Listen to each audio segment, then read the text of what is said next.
James एक contractor था और वो रिसेंटली बैंगलोर शिफ्ट हुआ था। बैंगलोर में आते ही उसका कंस्ट्रक्शन का काम बहुत अच्छा चल रहा था। उसने 1 साल के अंदर ही 3-4 कंस्ट्रक्शन प्रोजेक्ट्स कंप्लीट किए थे और उसी की वजह से उसे अपना पहला गवर्नमेंट प्रोजेक्ट भी मिला था। वो प्रोजेक्ट वैसे तो काफी छोटा था, पर जेम्स को उसे पूरा करने के लिए नॉर्मल से काफी ज्यादा पैसे मिल रहे थे। वो प्रोजेक्ट असल में एक पुराने खंडर घर को डेमोलिश करने का था। जेम्स साइट का मुआयना करने के लिए पहले अपने साथ एक डेमोलिशन एक्सपर्ट को ले गया। उस एक्सपर्ट का नाम था रामानंद। रामानंद बैंगलोर का ही रहने वाला था, इसलिए जेम्स को उसको साथ ले जाना बेहतर लगा। जैसे ही जेम्स ने अपनी गाड़ी उस घर के सामने रोकी, रामानंद की आंखें बड़ी हो गईं। जेम्स ने जब उस घर की तरफ इशारा किया तो रामानंद हड़बड़ाकर कुछ बड़बड़ाने लगा। उसके पसीने छूटने लगे। जेम्स ने उसकी हड़बड़ाहट को देख उसे पानी पिलाया और उससे पूछा कि अचानक उसे क्या हो गया है।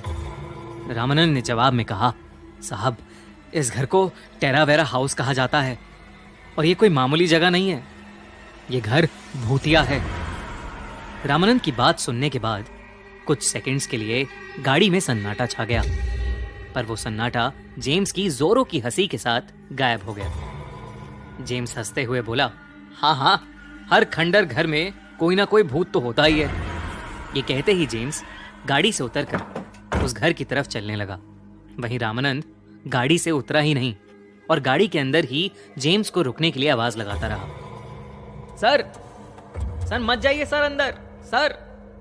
जेम्स समझ गया था कि रामानंद घर के अंदर नहीं आने वाला था, इसलिए उसने अकेले ही घर का मुआयना करने का सोचा।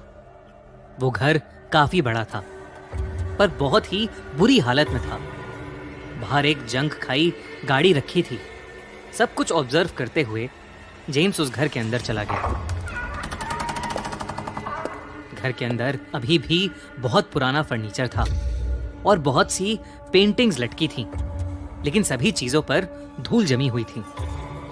जेम्स की नजर एक पेंटिंग पर गई तो उसमें 2 लड़कियां एक साथ खड़ी थीं। वो दिखने में 2 बहनों जैसी लग रही थीं।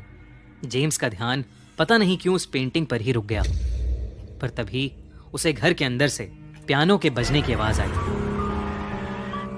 जेम्स चौंक गया और इधर उधर देखने लगा तो उसे हॉल के कोने में एक रूम दिखा जिसमें एक पियानो रखा हुआ था, पर अब उससे कोई आवाज नहीं आ रही थी। जेम्स जैसे ही वापस पलटा तो उसने देखा कि उस पेंटिंग में अब 2 की जगह सिर्फ एक ही लड़की थी। ये देखकर जेम्स को कुछ समझ नहीं आया। इतने में वो कुछ सोच पाता कि उससे पहले ही कमरे में पड़ा वो पियानो अब ऐसे बजने लगा मानो जैसे कोई प्रोफेशनल म्यूजिशियन उसे बजा रहा हो। जेम्स पीछे मुड़ा तो उसके सामने पियानो की कीज दब रही थीं, पर वहां उन कीज को दबाने वाला कोई भी नहीं था। अब जेम्स घबराने लगा था और उसकी हालत घबराहट के मारे खराब होने लगी थी। वो जहां से आया था उसी रास्ते पर वापस भागने लगा, पर जैसे ही वो दरवाजे के पास पहुंचा, वो दरवाजा अपने आप जेम्स के मुंह पर बंद हो गया। जेम्स उस अंधेरे से भरे घर में बंद हो गया था।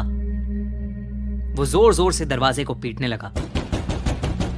वो जैसे जैसे दरवाजे पर अपने हाथ मार रहा था, वैसे वैसे एक बड़ी सी काली परछाई ने उसे ढक लिया और जेम्स अचानक ही बेहोश हो गया।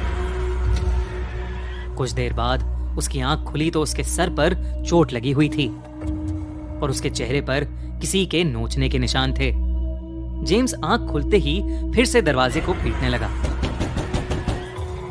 वो अब चीख चीख कर रामानंद को आवाज लगाने लगा, पर बाहर से कोई जवाब ही नहीं आया। जेम्स जल्द से जल्द वहां से बाहर निकलना चाहता था। उसने अपने दिमाग को शांत किया और बाहर निकलने की तरकीब सोची। उसने सोचा कि वो ऊपर वाले कमरे की खिड़की से बाहर कूद जाएगा। जेम्स को उस घर के और अंदर जाने में डर तो लग रहा था, पर उसके पास अब और कोई रास्ता भी नहीं था। जेम्स दिल पक्का करके सीढ़ियों तक पहुंच गया, पर जैसे ही उसने पहली सीढ़ी पर पैर रखा,